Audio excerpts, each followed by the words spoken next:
ಏನು ದಲಿತರು ಹಿಂದುಳಿದವರು ಅತಿ ಹೆಚ್ಚು ಮತಗಳನ್ನ ಕೊಡೋದ್ರ ಮುಖಾಂತರ ಕಾಂಗ್ರೆಸ್ನ ಅವಾಗಲಿಂದಲೂ ಬೆಂಬಲಿಸ್ಕೊಂಡು ಬಂದಿರೋಂಥದ್ದು. ಆದರೆ ಬೆಂಬಲ ನೀಡಿದಂಥ ಪಕ್ಷ ಕಾಂಗ್ರೆಸ್ ಪಕ್ಷದಲ್ಲಿ ದಲಿತರಿಗೆ ಅಧಿಕಾರದಲ್ಲಿ ಹಂಚಿಕೆ ಸಂದರ್ಭದಲ್ಲಿ ದಲಿತರನ್ನ ಕಡೆಗಣಿಸ್ತಾರೆ.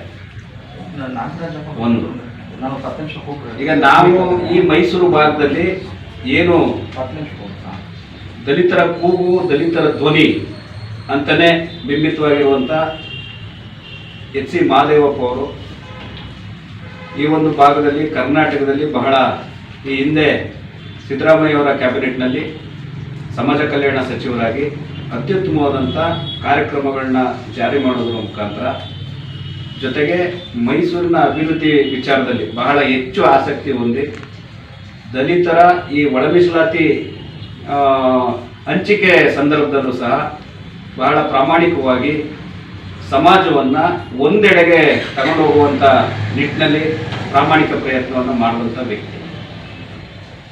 ಜೊತೆಗೆ ಆಗ್ಲಿಂದಲೂ ಸಹ ಏನು ಕಾಂಗ್ರೆಸ್ ಪರವಾಗಿ ಸಂಘಟನೆಯನ್ನು ಮಾಡ್ತಾ ಕಾಂಗ್ರೆಸ್ನ ಒಗ್ಗೂಡಿಸುವಂಥದ್ದು ಅಥವಾ ಯಾವುದೇ ವೈಮನಸ್ಸಿಗೆ ಅದನ್ನೆಲ್ಲ ಸರಿಪಡಿಸುವಂಥ ಕೆಲಸವನ್ನು ಸಹ ಮಾಡ್ಕೊಂಬಂದಂಥ ಎಚ್ ಸಿ ಮಹದೇವಪ್ಪ ಅವ್ರಿಗೆ ಏನು ಡಿ ಕೆ ಶಿವಕುಮಾರ್ ಅವರ ನೇತೃತ್ವದ ಕ್ಯಾಬಿನೆಟ್ನಲ್ಲಿ ಪ್ರಥಮ ಒಂದು ಹಂತದಲ್ಲಿ ಅವರಿಗೆ ಮಂತ್ರಿ ಸ್ಥಾನವನ್ನು ನೀಡಬೇಕಾಗಿತ್ತು. ಆದರೆ ನೀಡಿಲ್ಲ, ಯಾಕೆ ಅಂತ ಗೊತ್ತಿಲ್ಲ.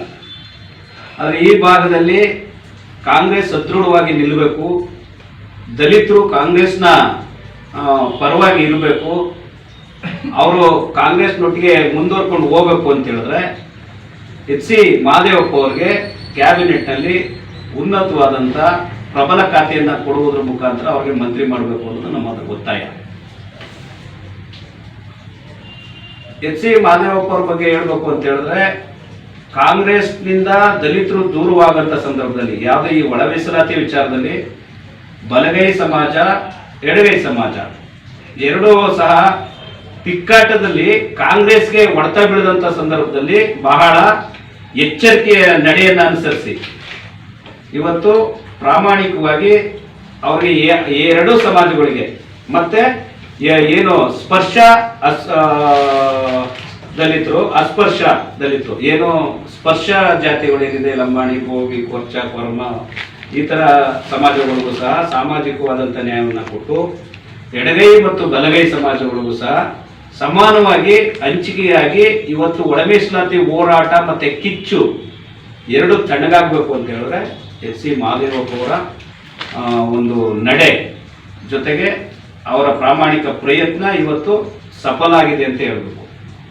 ಈ ರೀತಿಯಾಗಿ ಕರ್ನಾಟಕದಲ್ಲಿ ಕಾಂಗ್ರೆಸ್ಗೆ ಬೆನ್ನೆಲುಬಾಗಿ ನಿಂತಿರುವಂಥ ಒಬ್ಬ ಪ್ರಾಮಾಣಿಕ ಮುತ್ಸದಿ ರಾಜಕಾರಣಿಯಾದಂಥ ಎಚ್ ಸಿ ಮಹದೇವಪ್ಪ ಅವ್ರನ್ನ ಪ್ರಥಮ ಹಂತದ ಕ್ಯಾಬಿನೆಟ್ನಲ್ಲಿ ಮಂತ್ರಿ ನಿನ್ನೆ ಏನು ಪದಗ್ರಹಣ ನಡೀತು ಇದರಲ್ಲಿ ಕೈ ಮುಟ್ಟಿರೋದು ನಿಜವಾಗ್ಲೂ ಸಹ ವಿಷಾದನೀಯ.